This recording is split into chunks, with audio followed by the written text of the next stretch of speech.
በስመ አብ ወወልድ ወመንፈስ ቅዱስ አሐዱ አምላክ አሜን። ከመረጥኳቸው ጋር ቃል ኪዳኔን አደረግኩ። የማይሰለች ተጋዳይ የክብር ኮከብ የገዳም መብራት ስም አጠራሩ እርግናው የተመሰገነ ብፁዕ ቅዱስ ደግ አባት አቡነ ገብረ መንፈስ ቅዱስ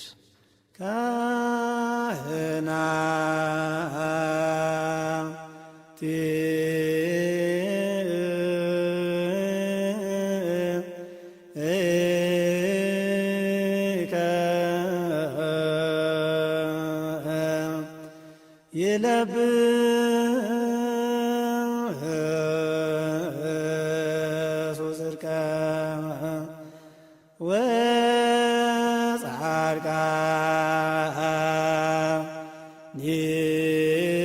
ወጻድቃኒከ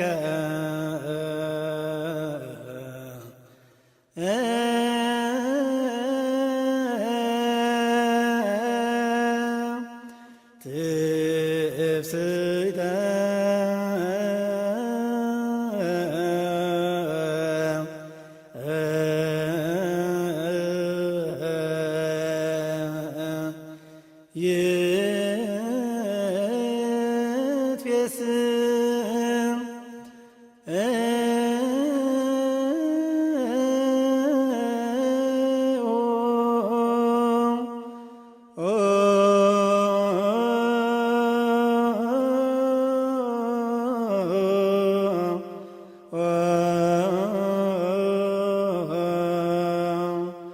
በእንተ ዳዊት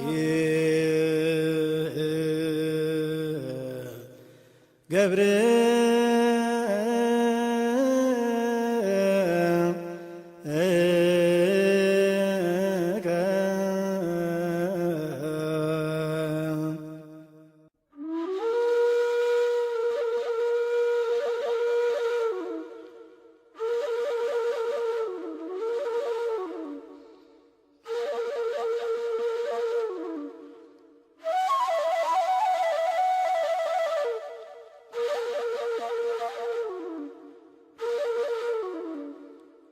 ሀገራችን ኢትዮጵያ ክርስትናን ከመቀበሏ በፊት በሕገ ልቦና እግዚአብሔርን ታመልክ ነበር።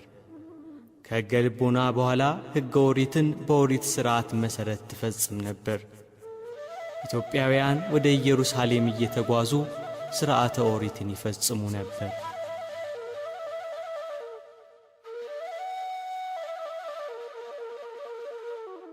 በ39 ዓመተ ምህረት በኦሪት እምነት መሠረት ለስግደት ወደ ኢየሩሳሌም የተጓዘው ኢትዮጵያዊው የንግሥት እንዳኬ ጃንደረባ ወይንም በጅሮንድ ኢየሩሳሌም ደርሶ ሲመለስ ጋዛ አካባቢ የጌታችን የኢየሱስ ክርስቶስ ሐዋርያ ፊልጶስ አስተምሮ አጠመቀው።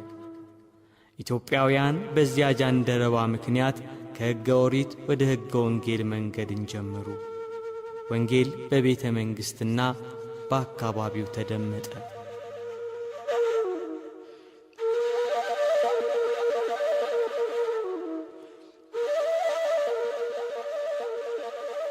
በአራተኛው ክፍለ ዘመን አባ ሰላማ ከሳቴ ብርሃን ወይንም ቅዱስ ፍርሚናጦስ ጵጵስናን ከእስክንድሪያ ከቅዱስ አትናቴዎስ ተቀብሎ ሲመለስ ክርስትና በይፋ የመንግሥት ሃይማኖት ሆነ። ወንጌል በየሀገሩ ተሰበከ።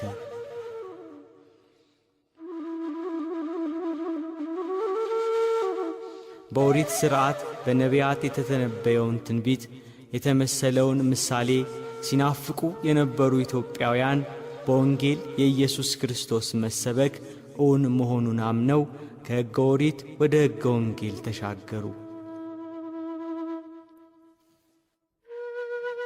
በኦሪት ጥላነት ሐዋርያትን መሠረት እያደረጉ ወንጌል ተሰበከ። ገዳማት ተገደሙ፣ አብያተ መቅደስ ታነጹ፣ ክርስትና ተሰበከ። በኢየሱስ ክርስቶስ ፍጹም ፍቅር ተጠምደው ዓለምን ንቀው እርሱን አብነት ያደረጉ ወደ በረሃ እየገቡ ከዚህ ዓለም ሀብትና ደስታ ይልቅ የሰማያዊውን ሀብትና ደስታ እየናፈቁ በምግባርና በሃይማኖት የጸኑ ብዙ ቅዱሳን ተነሱ።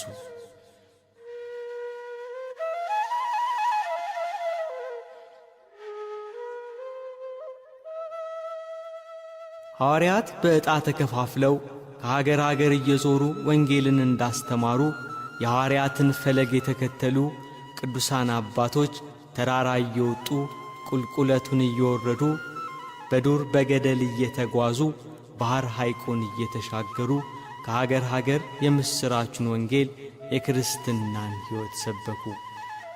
ኑሯቸውን በበረሃ አድርገው ድምፀ አራዊትን፣ ግርማ ሌሊትን፣ ጸባጋንንትን እየታገሱ የቅድስናን ሕይወት ለሌላው መብራት እንዲሆን ወንጌል በዓለም እንዲስፋፋ የክርስቶስን የማዳኑን ዜና ምሕረቱንና ቸርነቱን አዳረሱ።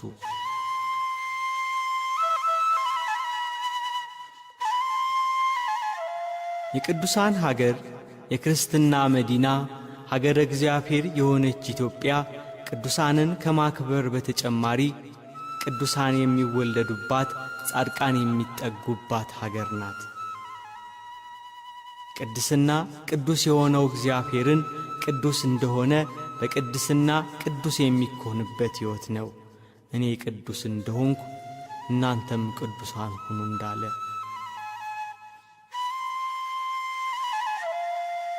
ቅድስና የምታልፈውን ዓለም ንቆ የማያልፈውን ዘላለማዊ ሕይወት መናፈቅ ነው። ቅድስና ራስን ለእግዚአብሔር ነጥሎ ማውጣት መለየት ነው። ዓለም በሞቷ ከምትገዛው ከካራን መውጣት ወተትና ማር የምታፈልቀውን የእግዚአብሔርን መንግሥት ከነዓንን መናፈቅ ነው ቅድስና። ቅድስና ነገደ ብንያም ነው።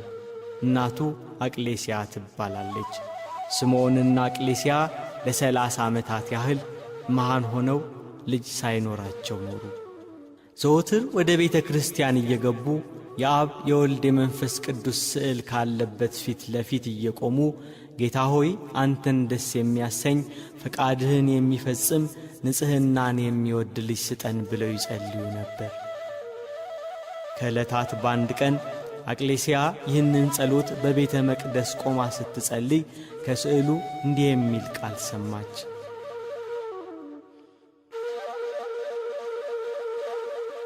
ሥልጣኑ ከሰማይ ከፍታ ከፍ የሚል ንጽሕናው ከሚካኤልና ከገብርኤል የሚተካከል ክህነቱ እንደ መልከ ጼዴቅ አኗኗሩ እንደ መጥምቁ ዮሐንስ ሕይወቱ እንደ ነቢዩ ኤልያስ የሆነ ልጅ እንቺ ተቀበይ አላት። ከስዕሉ ላይ የወጣው ድምፅ የኤሳውና የያዕቆብ እናት ርብቃ በማኅፀኗ ስለ ነበረው ጽንስ እግዚአብሔርን ልትጠይቅ እንደሄደች፣ አቅሌስያም እንደ ርብቃ ስለ ልጅ ማግኘት የእግዚአብሔርን ቃል ልትጠይቅ ብትሄድ እግዚአብሔር ክብሩ ከፍ ያለ ልጅ እንቺ ብሎ ሰጣት። መጋቢት 29 ቀን አቅሌስያ ጸነሰች። ታኅሳስ 29 ቀን በ8ኛው መቶ ክፍለ ዘመን ደም ግባቱ ያማረ ወንድ ልጅ ወለደች። መልአኩ ቅዱስ ገብርኤል በሰው አምሳል መጥቶ የዚህ ልጅሽ ስሙ ገብረ መንፈስ ቅዱስ ይባላል አላት። የመንፈስ ቅዱስ ድንቅ ሥራ ነውና።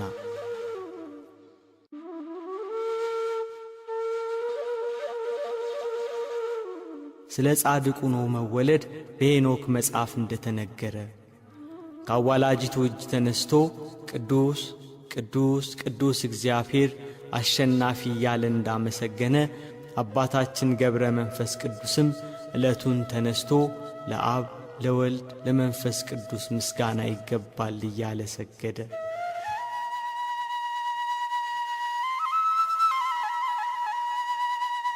የእግዚአብሔር ቃል ወደ እኔ እንዲህ ሲል መጣ።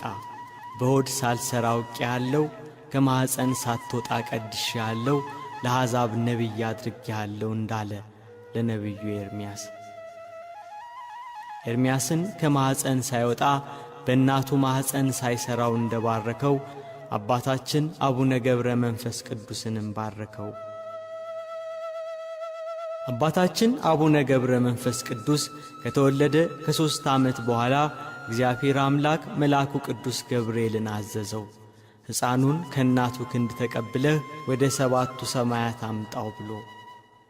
መልአኩ ቅዱስ ገብርኤል ሕፃኑን ከእናቱ ክንድ ተቀበለ። ሴት ልጅ ልጇን እንድትታቀፍ በክንፎቹ አቀፈው።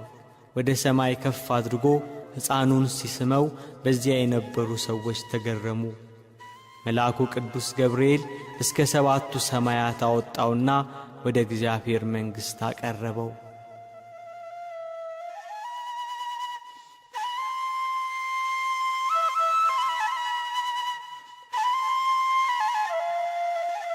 እግዚአብሔር ሕፃኑን ገብረ መንፈስ ቅዱስን ባረከው።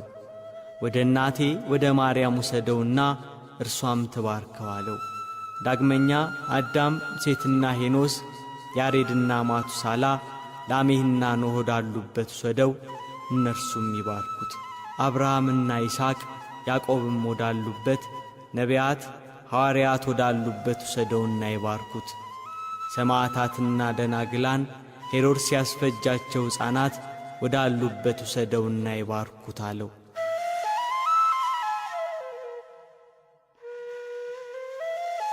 መልአኩ ቅዱስ ገብርኤል ሕፃኑን ወደ እመቤታችን ወሰደው።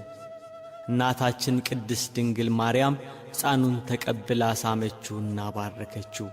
ዳግመኛም ወደ ቅዱሳኑ ሁሉ ወሰደውና ሰላም አሉት። እግዚአብሔር አምላክ መልአኩ ቅዱስ ገብርኤልን አዘዘው። ሕፃኑን ብዙ ገዳማውያን ወዳሉበት ገዳም ውሰደውና ከበራፋቸው አስቀምጠው። ለዚያ ገዳምም አበምኔት ሕፃኑን ከበረህ አንስተህ ከአንተ ዘንድ አኑረው፣ ስለ ልብስና ምግቡ አታስብ፣ ሕፃኑ የመንፈስ ቅዱስ ማደሪያ ነውና ብለህ ንገረው አለው።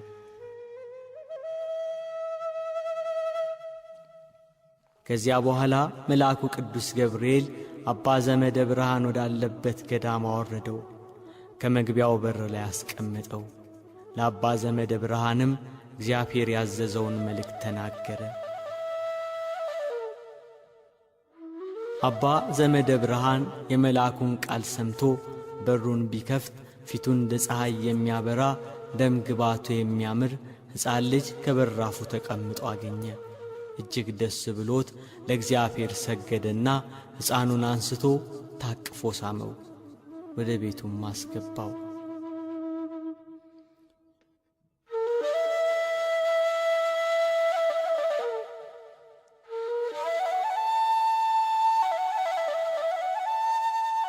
አባ ዘመደ ብርሃን ሕፃኑን ገብረ መንፈስ ቅዱስን በፍቅርና በሥርዓት አሳደገው። መዝሙረ ዳዊትንና የቤተ ክርስቲያንን መጻሕፍት አስተማረው። ለማዕረገ ዲቁና ሲደርስ ስሙ አብርሃም ወደሚባል ጳጳስ ወሰደው። ጳጳሱ አብርሃም ባረከውና ማዕረገ ዲቁና ሾመው። እንደ ቀዳሜ ሰማዕት ቅዱስ እስጢፋኖስ አባታችን ገብረ መንፈስ ቅዱስ ጸጋና ሞገስ የተሞላ ሆነ።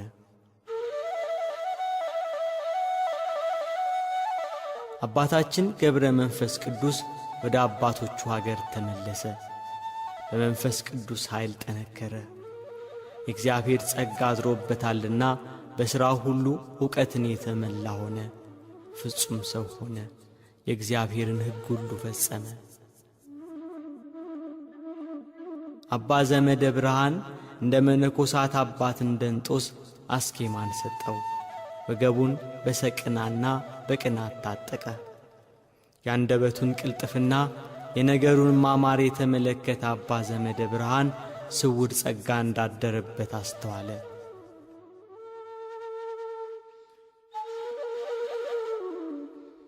ከዘመናት በኋላ አባታችን ገብረ መንፈስ ቅዱስ ቀሰሰ። በጾምና በጸሎት ተወሰነ። ሰማያዊውን ሕይወት እየናፈቀ ከሰው ተለይቶ በገዳም ብቻውን ኖረ።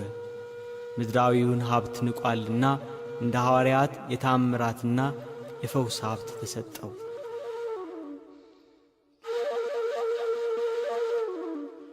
አባታችን ገብረ መንፈስ ቅዱስ በግብፅ በገዳመ ኒስ መነኮሰ። በጫካ በገዳም በበረሃ ከሰው ተለይቶ በጾም በጸሎት ተወስኖ ኖረ። በበጋው ሐሩር በክረምቱ ቁር እየተሰቃየ ኖረ። በሰውነቱ ላይ ልብስን አልለበሰም፣ ራቁቱን ነበር። ራቁቱን በባሕር ላይ ቆሞ ይጸልይ ነበር። ወገቡን በማቅ በሰንሰለት ታጥቆ ነበር። በዚያ ጫካ ከቅዝቃዜው የተነሣ ሰውነቱ አልቆ አጥንቱ ደርቆ ነበር።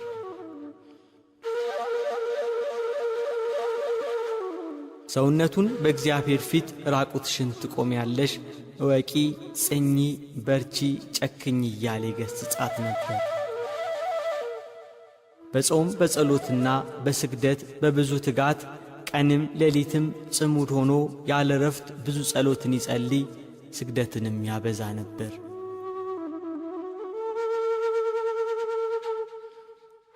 ሥጋው እስኪደርቅ ቁርበቱም ካጥንቱ እስኪጣበቅ ድረስ መልአኩ ቅዱስ ገብርኤልን እግዚአብሔር አዘዘው።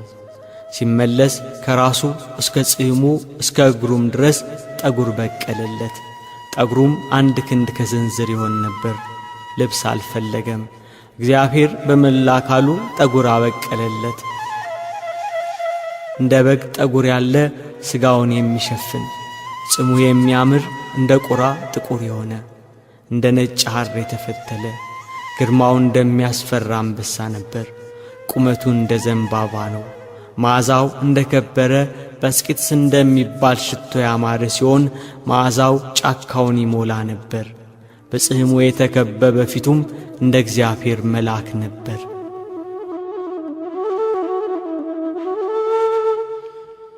አባታችን ገብረ መንፈስ ቅዱስ ሰውነቱን ከቀን ወደ ቀን በልዩ ልዩ ገድል ይቀጣት ነበር። ነምሮቹና ናብስቱ ራሳቸውን ዝቅ አድርገው ተገዙለት፣ ከእርሱ ጋር ተስማምተው ኖሩ። ሁሉም ብፁዕ አባታችንን ሊጎዱት አልቻሉም። በእግዚአብሔር ኃይል ያናብስቱን አፍ እንደዘጋ እንደ ነቢዩ ዳንኤል ሆነ።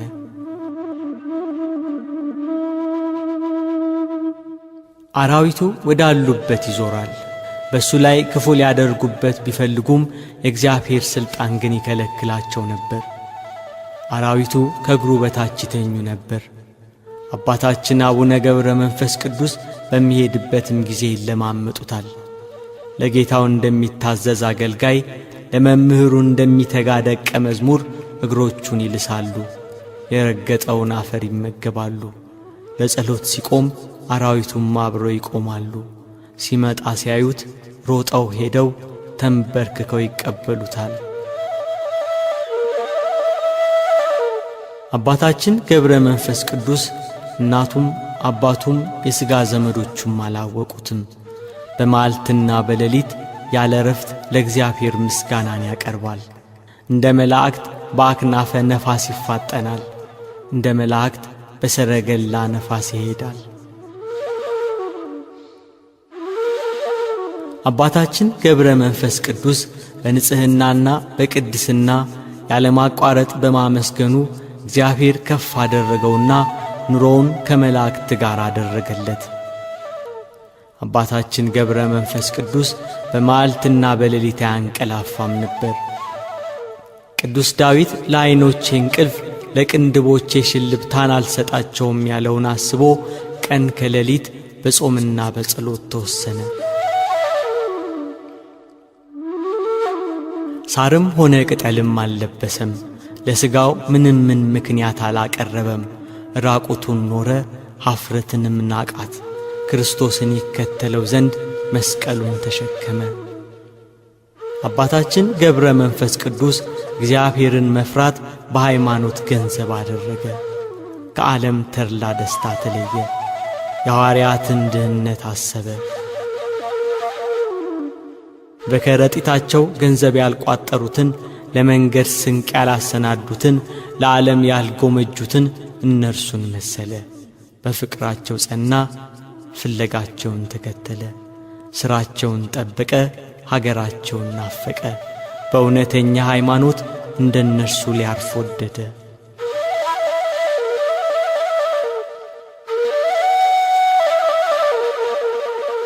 አባታችን ገብረ መንፈስ ቅዱስ ብዙ ውርጭ ብዙ አመዳይ በሚገኝበት ደሴት ረግረግ በሆነ ጥልቅ ጉድጓድ ኖረ። በዚያም ዘወትር ወደ እግዚአብሔር ይጸልይ ነበር እንዲህ እያለ፣ አቤቱ ለምንሃለው፣ ተስፋ ካደረግኩት ነገር አታሳፍረኝ። ከማኅፀን ጀምሮ በአንተ ተጣልኩ። ከእናቴ ማኅፀን አንተ አምላኬ ነህ። በማኅፀንም አንተ ጠበቅከኝ። ስም አጠራሪ አንተ ነህ።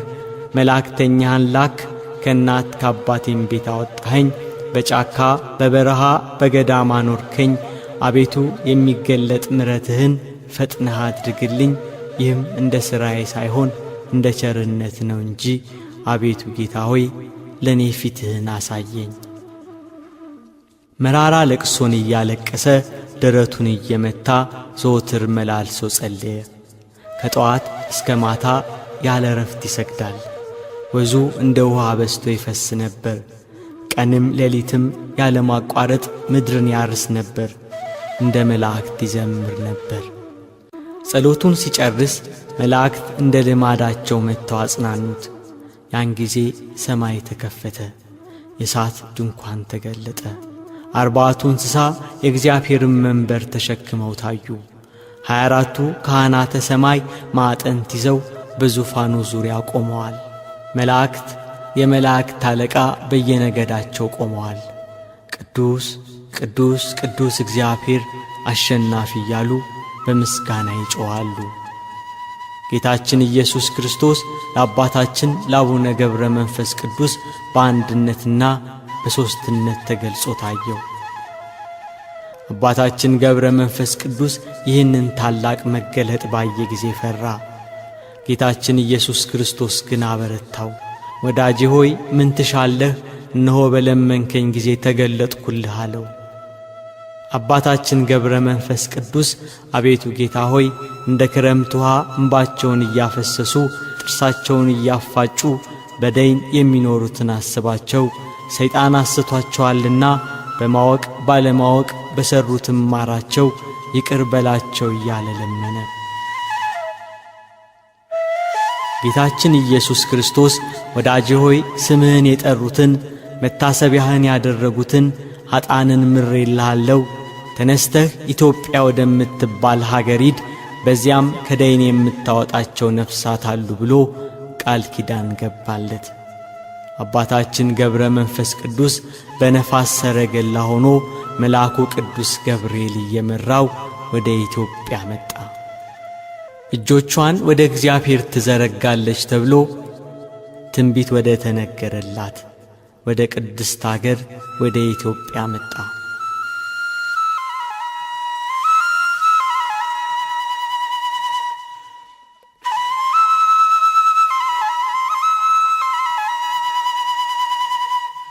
ዓለም በጨለማ በባዕድ አምልኮ በነበረ ጊዜ በሕገ ኦሪት የኖረች ሥርዓተ ኦሪትን ስትፈጽም የነበረ ከኢየሩሳሌም ቀጥሎ ስሟ ወደሚነሣ ወደ ሀገረ እግዚአብሔር ወደ ኢትዮጵያ መጣ። ኢየሱስ ክርስቶስ በቀራንዮ ተሰቅሎ የደሙ ነጠብጣብ ያረፈበት መድኃኒተ ነፍስ የሆነው የመስቀሉ ግማሽ ክፍል ወዳለበት ወደ ኢትዮጵያ መጣ። ከግማደ መስቀሉ ጋር ብዙ የቅዱሳን አጽም ወደ መጣበት ወደ ኢትዮጵያ መጣ።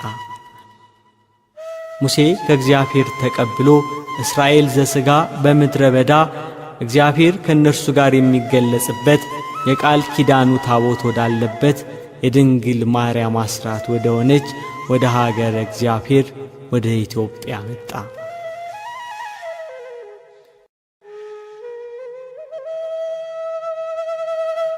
በግብፅ በኩል አድርጎ አክሱም ጽዮን ደረሰ።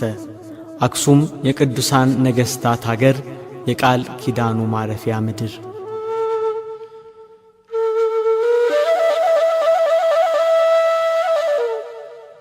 በአክሱም 3 ሱባዔ እየጸለየ ከሰነበተ በኋላ ወደ ሮሃ ወረደ። በላስታ ላሊበላ በሮሃ ከተማ ቅዱስ ላሊበላ ንጉሥ ሆኖ ነግሶ የነበረበት ዘመን ነበር።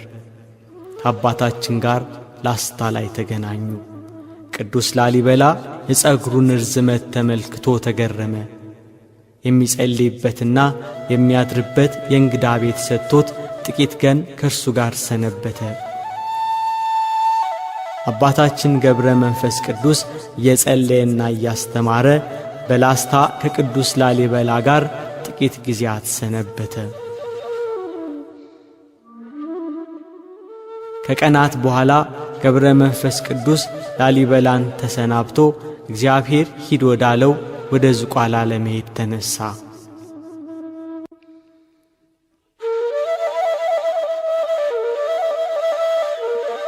ንጉሡ ላሊበላ አባታችንን አስፈቅዶ አብሮት ወደ ዝቋላ ተጓዘ። ዝቋላ ሊደርሱ ጥቂት ቀራቸው። ናዝሬት አጠገብ አሁን ቆፍቱ ላሊበላ ከሚባለው ቦታ ደረሱ። በዚያ አደሩ። ሌሊት በዚያ ቦታ ላይ ወደፊት ቤተ ክርስቲያን እንደሚሠራ በራእይ ለአባታችን ታየው። ሲነጋ ምዕራፈ ቅዱሳን በኩረ ገዳማት ወደ ሆነችው ዝቋላ አምባ ወጡ። የዝቋላ ተራራ እጅግ አስቸጋሪ ቢሆንም ከተራራው አናት ላይ የሚታየው ለምለም ሜዳ፣ ጥቅጥቅ ያለው ደን መንፈስን ያበረታል። ዝቋላ ከደረሱ በኋላ አምባው የመናንያን መኖሪያ እንዲሆን ዳሩ እሳት መካከሉ ገነት ይሁን፣ የበረረ ወፍ የሰገረ ቆቃ ይታደንበት፣ ወንጀለኛ ተማጽኖ የሚድንበት ይሁን ብሎ ገዳሙን ገድሞላቸው ሊለያቸው ተነሳ ንጉሡ ቅዱስ ላሊበላ።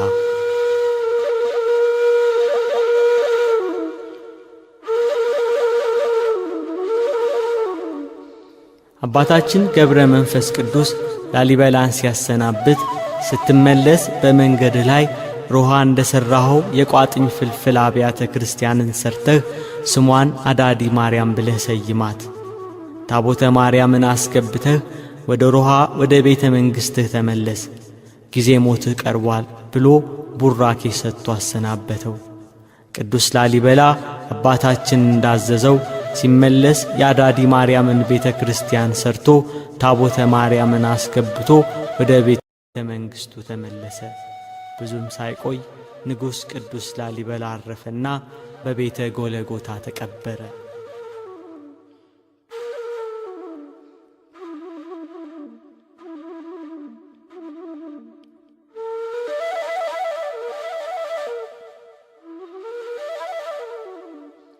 አባታችን ገብረ መንፈስ ቅዱስ ከዕለታት አንድ ቀን ከዝቋላ አምባ ወርዶ ሕዝቡን ሲያስተምር ሰነበተ።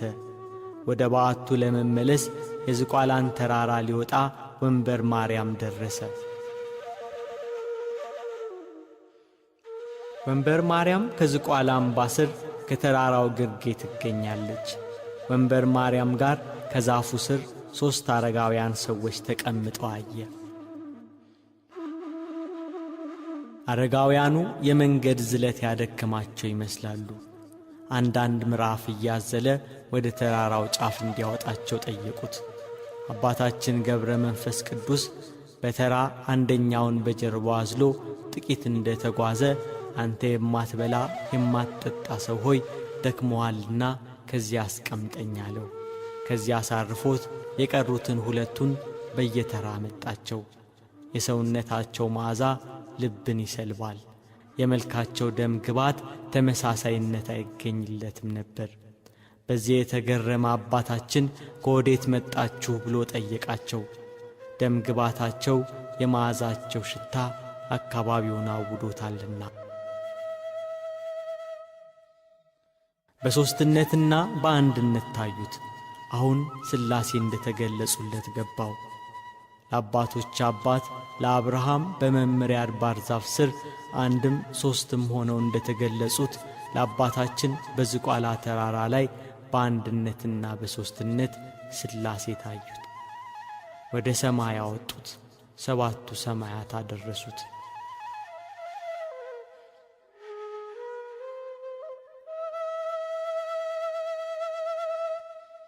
አባታችን ገብረ መንፈስ ቅዱስ ከዝቋላ ወርዶ ምድረ ከብድ ተመለሰ። በየሀገራቱ እየተዘዋወረ ለሕዝቡ ወንጌልን እያስተማረ ስለ ኢትዮጵያ ሰዎች እየጸለየ ከሀገር ሀገር ተመላለሰ።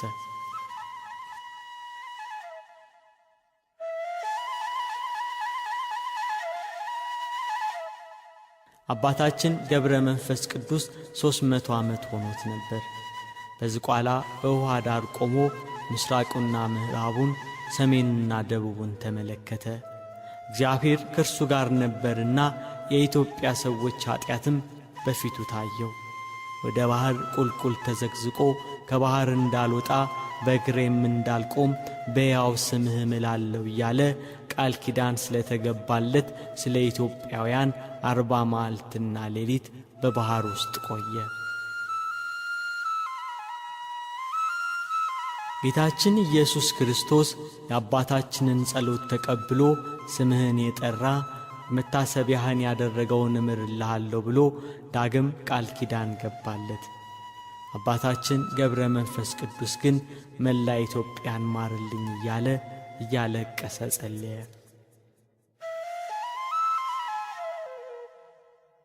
በዚያ ባሕር ውስጥ 100 ዓመት ኖረ። ሥጋው አለቀ፣ ደሙም በባሕር ውስጥ ፈሰሰ፣ ውሃውም ደም መሰለ። አጥንቶቹ እንደ በረዶ ሆነው ታዩ። አጋንንት በየቀኑ እየመጡ በፍላጻዎቻቸው ይወጉት ነበር። የአባታችንን ጽናት ያየ አምላካችን እግዚአብሔር ወደ ዝቋላ መጥቶ ከባሕሩ ዳር ቆመ። ገብረ መንፈስ ቅዱስ ብሎ ተጣራ። ና ከባሕሩ ውጣ፣ ኢትዮጵያን ምሬልሃለሁ አለው።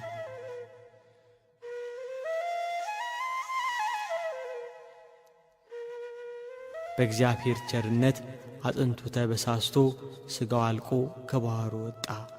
ኢየሱስ ክርስቶስ ሁለንተናው እንዳሰሰውና እንደ ቀድሞ ደህና ሆነ። ከዚያ ወደ ምድረ ከብድ ላከው። በምድረ ከብድ አባታችን ገብረ መንፈስ ቅዱስ እንደ አምድ ተክል ሆኖ 7 ዓመት ቆመ። ቅንድቡን ሳይከድን ራሱን ወደ መሬት ዝቅ ሳያደርግ እጆቹን እንደ ዘረጋ ወደ ሰማይ እየተመለከተ 7 ዓመት ቆየ።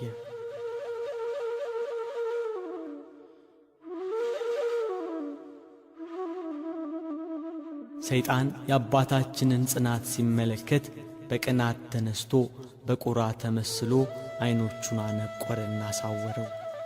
እርሱ ግን ምንም ሳያጓድል እስከ 2 ሳምንት ድረስ በትጋት ወደ ሰማይ እንዳቀና ሲጸልይ ቆየ። እመቤታችን ቅድስት ድንግል ማርያም ሐምሌ 5 ቀን የብርሃን ዓይን አምጥታ ተከለችለት።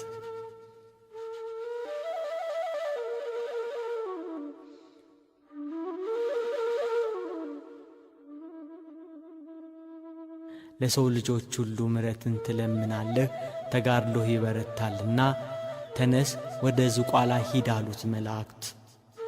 አባታችን ገብረ መንፈስ ቅዱስ ወደ ዝቋላ ተመለሰ።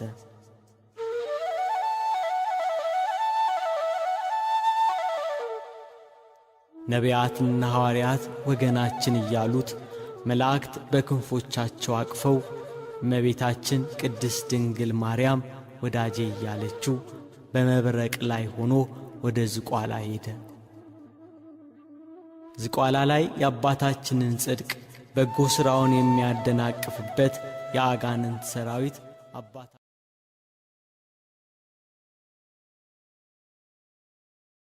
ተተከለ። ያዕቆብ በሎዚያ ያያት መሰላል በምድረ ከብድም ተተከለች። የአባቶች አባት ያዕቆብ ከአባቶች ጋር እንደገና ትደሰት ዘንድና የአባቶች አባት አብርሃም፣ ይስሐቅ፣ ነቢያት፣ ሐዋርያት፣ ቅዱሳኑ ሁሉ ኑ።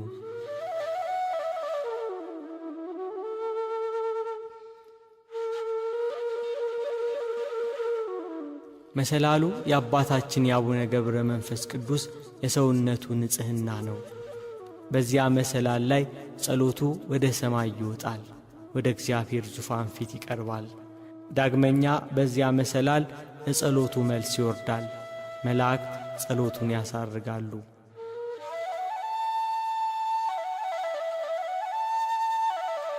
አባታችን እጁን ዘርግቶ ለጸሎት በቆመ ጊዜ የሰማይ በር ይከፈታል፣ መንበረ ጸባዖት ድረስ ያያል። ርዕሰ አበው ነውና አባታችን ገብረ መንፈስ ቅዱስ በተራራና በዋሻ የሚገኙትን መነኮሳትን እየሄደ ይጎበኛቸዋል። አመጣጡ እንደ ነፋስ፣ አካሄዱም እንደ መላእክት ነው።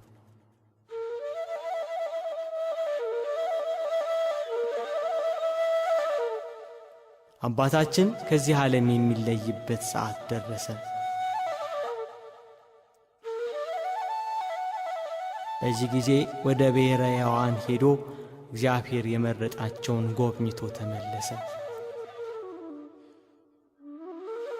ጌታችን ኢየሱስ ክርስቶስ ከአባታችን ከገብረ መንፈስ ቅዱስ ጋር ቃል ኪዳን አደረገ። ከመረጥኳቸው ጋር ቃል ኪዳኔን አደረግኩ እንዳለ መታሰቢያህን ያደረገውን ስምህን የጠራውን በጸሎቴ የታመነውን እምርልሃለሁ።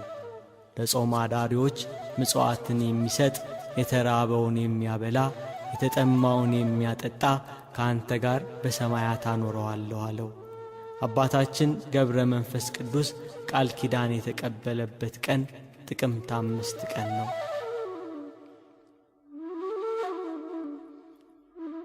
አባታችን ገብረ መንፈስ ቅዱስ ከዚህ ከሚያልፈው ዓለም ወደማያልፈው ዓለም የሚለይበት ቀን በደረሰ ጊዜ በ1415 ዓመተ ምህረት መጋቢት 3 ቀን አርብ ታመመ። ለሞት የሚያበቃ ጽኑ ሕመም አገኘው። በቀዳሚ ሰንበት እያላበው በሕመም እንደተያዘ በጻማ በድካም እንደ ልማድም ለፍጥረት ሁሉ ወደ አምላኩ እየማለደ እየጸለየ ዋለ። ቅዳሜ ሲመሻሽ ሰውነቱ ደከመ፣ መናገር ተሳነው። ከታመመበት ቀን ጀምሮ እስከሚሞትበት ቀን ድረስ በትዕምርተ መስቀል አምሳል ማማተቡን አላቋረጠም። የሕመሙን ወሬ ሰምተው በረከት ለመቀበል የተሰበሰቡ አባቶች በላዩ ያረፈውን የእግዚአብሔርን ጸጋ፣ ከፊቱ የሚወጣውን ብርሃን፣ ቀይ መልኩን፣ ረጅም የራስ ጠጉሩን፣ እንደ ነጭ ሐር የሚሆን ጺሙን አይተው ተደነቁ። ቅዳሜ ለእሑድ አጥቢያ መጋቢት 5 ሌሊት 7 ሰዓት ሲሆን ከሰማይ የነጎድጓድ ድምፅ ተሰማ። ጌታችን መድኃኒታችን ኢየሱስ ክርስቶስ ወደ አባታችን መጣ። በጌታ መውረድ ምድር ራደች፣ ተራሮች ኮረብቶች ተናወጡ፣ ብርቱ ጩኸት ሆነ። ከዚህ በኋላ ጌታችን ኢየሱስ ክርስቶስ ወዳጄ ሰላም ላንተ ይሁን እያለ ፊት ለፊት አናገረው። የተጋድሎውን ዋጋ ዓለምን ጥሎ የመነነበትን ገንዘብን ሁሉ ጥሎ የተከተለ የሚያገኘውን ዋጋ ሰጠው። የማያልፍ የማይቋረጥ ቃል ኪዳን አደረገ። የጻድቃን መታሰቢያ ለዘላለም ይኖራል ተብሏልና ለዘላለም ስሙን እየጠሩ ምልጃውን የሚጠባበቁ የአባታችንን ጸሎት በእምነት የተቀበሉ ሁሉ ቃል ኪዳኑ እንዲደርሳቸው በምድር ከመረጠው ምድራዊ መልአክ ርዕሰ አበው ከሆነ ከአባታችን ጋር ቃል ኪዳንን አደረገ። ጌታችን ኢየሱስ ክርስቶስ ከአባታችን ጋር ቃል ኪዳን ሲገባ የአባታችን የእጅና የእግሩ ጣቶች እንደ ፋና በሩ፣ ከጠጉሩም ወተት ይፈስ ነበር፣ ከአፉም በረድ የሚመስል ነጭ ንብ ይወጣ ነበር። ወደ ሰማይ ይወጣል፣ እንደገናም ይወርዳል፣ ወደ አፉም ይመለሳል። ከአባታችን ከእጅና ከእግሩ የሚወጣው ከጠጉሩም የሚፈሰው ወተት የመላእክት ምሳሌ የሆነው ቅድስናው ነው። ከአፉ የሚወጣው ነጭ ንብ ቂም በቀል የሌለው ጸሎቱ ነው። የአባታችን ነፍሱ ከሥጋው ተለየች። ጌታችንም ተቀብሎ ሳማት፣ ደስታን ሞላት።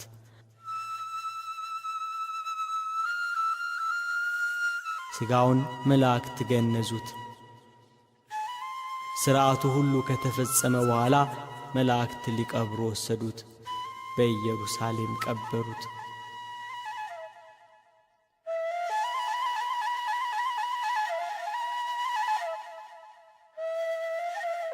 በአባታችን የሥጋ ረፍት ቅዱሳን አባቶች ሁሉ አዘኑ። የረገጠውን መሬት እየላሱ የተመገቡ እግዚአብሔር በሄደበት እንዲሄዱ የሰጠው አናብስት